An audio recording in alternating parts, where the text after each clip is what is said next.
வணக்கம். தமிழ் கடவுள் முருகன் நமக்கு நல்லதொரு பாடத்தை கற்றுத்தருகிறார். எப்படி தெரியுமா? அவர் எப்பவுமே எங்க இருப்பார். காலம் அவரை கட்டுப்படுத்துவது இல்லை. அது மாதிரி நம்ம மனசு இருக்கணும்.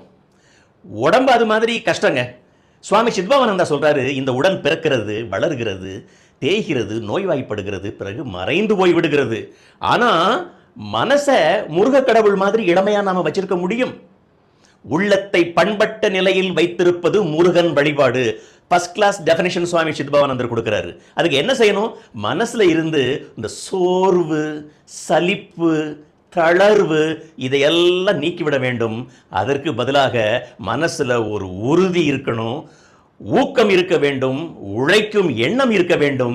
இதெல்லாம் இருந்துச்சுன்னாக்கா மனசு எப்பவுமே எங்கா இருக்கணும், சந்ததமும் இளமையோடு இருக்கலாம் தாயுமான சுவாமிகள்.